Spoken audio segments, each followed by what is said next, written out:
this might be the best product I've ever made. And that's a pretty high bar. I'm a big believer in Net Promoter Score. And for folks who don't know that, that's how likely is someone gonna recommend this product to a friend. Yeah. And we're well north of 70. Wow. That's epic. I think the best we ever got to at Nest was like high 60s. I'm here today with Matt Rogers, who's built many products you likely have used, from his time at Apple all the way to founding of Nest and working at Google. He's now decided to dedicate his time and energy towards solving the food waste problem by founding a company called Mill that helps recycle food in the home. Thank you so much for joining us today, Matt. Thanks for having me. Can you talk to us a little bit about how you got to this problem? Yeah, as a climate guy, I wasn't aware about how bad the food waste problem was. And I'm kind of embarrassed to say it. Having worked on climate change the last 15 years, I didn't know that food waste was 10% of emissions. It's if you were ranking emissions by country, I think China's number 1, and then the US is number 2, and food waste would be number 3. Wow. So that's really bad. And it's also really bad that this is kind of the dumbest of all the climate problems we have to solve. We don't really need to invent anything crazy. We just have to keep food out of the trash. That should be easy, right? So just break it down. I have some food scraps, I'm cutting up an apple, whatever, and I throw it in the trash. Why is this bad? Yeah, so when food goes to the trash, it goes to the landfill. Okay. And you think it's just probably breaks down. When things go to landfill, they're sealed. There's no oxygen. Okay. So you get anaerobic digestion, which releases methane, which is climate pollutant number 1. It's 80 times worse than CO2. We waste the food and we create poison. So we created Mill. We launched it about a year ago, and it's a food recycling system. It makes it really easy to keep food out of the trash. You put all your food scraps in this bin that goes in your kitchen. It's beautiful and completely odorless. And overnight, it turns your food into things that we could recycle. Either you could use it in a compost bin, we could use it to feed animals, or you could send it back to farms.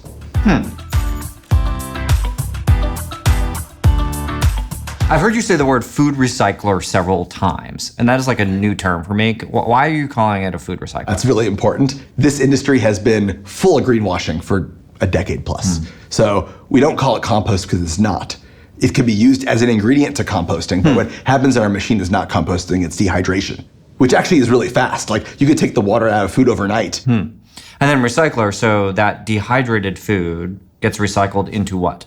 Yeah, so the material that comes out of our product is a great material to compost. It can be used for animal feed. As we've been scaling up, we've been partnering with local farmers. And in the Phoenix area, we launched a partnership with a local farmer, JD Hill. And JD is coming to folks' homes once a month to pick up a bucket of food grounds from people's mills to then bring back to his farm to compost, to grow more crops, and then delivers his farm boxes to those customers. That's awesome. It is super cool. So it's the circular economy delivered to my door. And actually, it's something that scales throughout the country. Okay, so why buy a new bin and put it in my kitchen versus just getting composting service rolled out through every municipality? So about 10% of the US has access to composting services. Even in those areas that we have green bins, the usage is pretty low. The best in class, I think, is Seattle. They've been doing it for 10 plus years at 30% participation. So part of the problem is around behavior change. Can we make an experience that is easier and better than just throwing things away? Why doesn't it smell? So this is where the technology comes in. Okay. We're able to stop any digestion, any microbes that happen naturally. And that's actually where the odors come in. We also have this really epic charcoal filter in the back. Okay. I use the word epic because it's 2 million square meters of surface area in this little thing in the back. Okay. Think Central Park sized, but folded into a little origami. You got it, exactly. So literally have built an odorless experience with food waste, which I don't think anyone could say they've done before. I love how you're an absolute epic product nerd and could work on anything in the world, have built products that literally tens of millions of people use every single day, and we're here talking about a charcoal filter. I just want to say for a moment that this is an amazing moment for the planet. It matters. So again, today the easiest thing, the default behavior is you're at the cutting board and you put those scraps in your sink down the drain or in the trash. So we have to beat that. We have to be better and easier than that. So, making it odorless, making it silent. You fill it up throughout the day. Let's say you stuffed in the leftovers in there. You wake up the next morning and you're like, whoa, where did it all go? It took the water out. it's not gone, but just it's much smaller. It looks like coffee grounds and just takes weeks to fill that thing up. The average American throws out about a pound and change of food waste a day. Oh my God. Yeah. A pound a day? Pound a day. Okay. Yeah, it really starts to add up.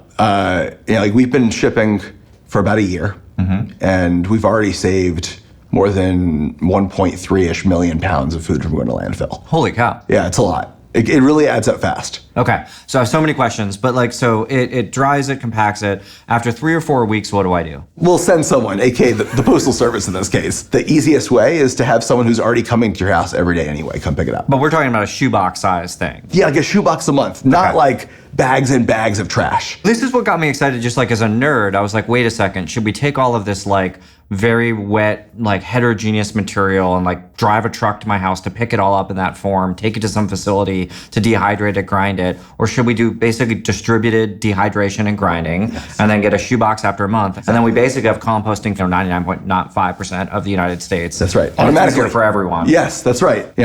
What if we were able to miniaturize our waste and get to places effectively? It makes sense to me. People have had these units in their household for about a year-ish. What kind of feedback are you getting? This might be the best product I've ever made. And that's a pretty high bar. I'm a big believer in Net Promoter Score. And for folks who don't know that, that's how likely is someone going to recommend this product to a friend. Yeah. And we're well north of 70. Wow. That's epic. I think the best we ever got to at Nest was like high 60s. I think there's two schools of thought in sort of product design in Silicon Valley. There's the sort of like design it until it's perfect and then release it. And then there's the like test and iterate sort of cycle. Where do you fall in this spectrum? I grew up at Apple and we learned how to build experiences that people love. It's not like an MVP, but it's like an MLP. It's Okay. like the minimum lovable product. Yeah. So like, what's the bar, what's the threshold that people are gonna love it? Yeah. It's not like about viability, that's not quite enough for hardware. And once you've achieved lovability, then it's good enough to ship. And sometimes that takes years. For us at Mill, it took us about 2 years to get to lovability. It's not quite move fast and break things. It's not quite spend 5 years to perfection. It's somewhere in the middle, which is ideal for a startup. How did you measure love of the Mill 1.0 and be like, we got it? Part of my product leadership skills is that gut and listening to your gut. And like you wake up in the morning and you know it's ready. Really actionable feedback for all entrepreneurs. As long as you have great product taste, you'll know. No, but trust your instincts. But this actually is a really important thing. Like when you have sparse data, like you're a startup, Yeah. you don't have a lot of customers, you don't have a lot of feedback. You do have to listen to your gut. And it is a really important lesson. Yeah. I guess it actually is good advice. All the big things I've ever built is like you didn't have data. Yeah, and like at some point you got to go like, I can't wait for more data. We've got to like start shipping this to people and see. That's the thing about innovation, especially if you're building something that no one's seen before. Talk to me about what it takes to go from first generation prototype unit to let's sell a lot of these things.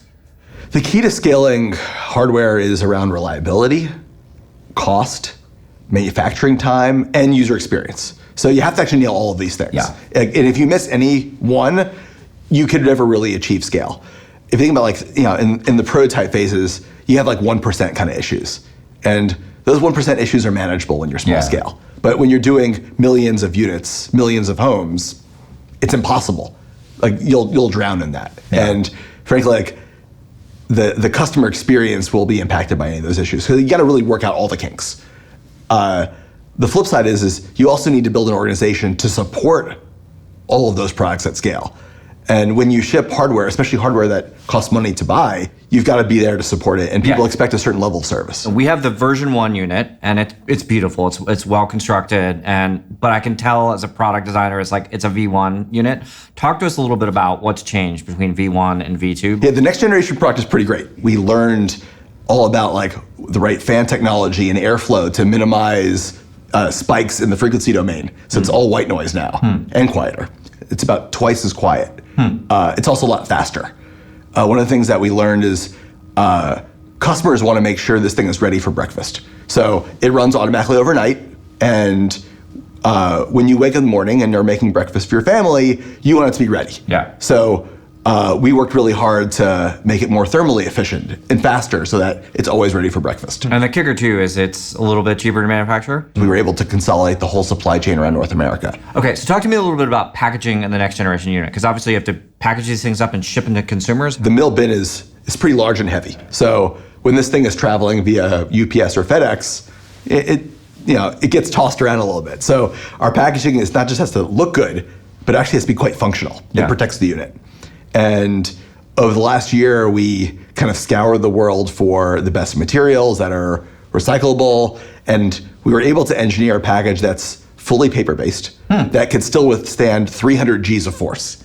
So that's like being shot in a rocket. It's crazy. How did you test 300 Gs of force? So we had this rig in our office that lifts the mill bin up and then just drops it. Man, we spent a lot of time on the Oculus VR headsets and the drop test. You spent all this time designing this intricate lens architecture. And you're like, okay, now we're going to drop it from 5 feet. Ooh, oops, it hit on the corner and the whole thing shattered. That's the key about building consumer products is they have to be designed to last and to take the abuse.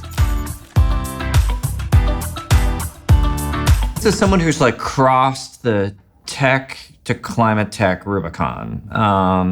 What would you say to people who are sort of in a career in tech, like, man, I really kind of want to work on this climate tech problem, but got a great job, love what I'm doing. How would you talk to them about what they should do? You got to do it. Just jump in. Look, life is too short to not work on things that matter. Spend your time on things that matter. And climate change is one of the biggest threats to our society. It's probably the biggest challenge of this generation.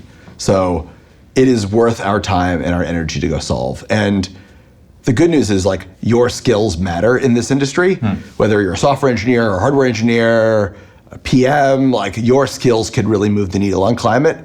And there are a lot of great companies that need your help. The folks are completely unaware of how big this business is.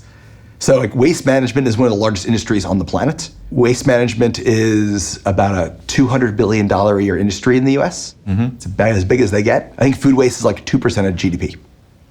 It's pretty epic. Okay. So it's about as big as they get. Okay. So it's not just a worthwhile problem to solve, but this is a very big industry for us to go build. Definitely believe in that. And it's just really interesting to see how well you sort of attacked this industry. And it feels like you're leaning into a series of problems in the right way. It's we have these local loops that make sense. We can do this work at home rather than ship it in a truck. That makes sense. You've just got a tremendous tailwind at your back. All right. I think this was great. Really fantastic. Yeah. Okay. Cool. Awesome. Solid. Watch your head.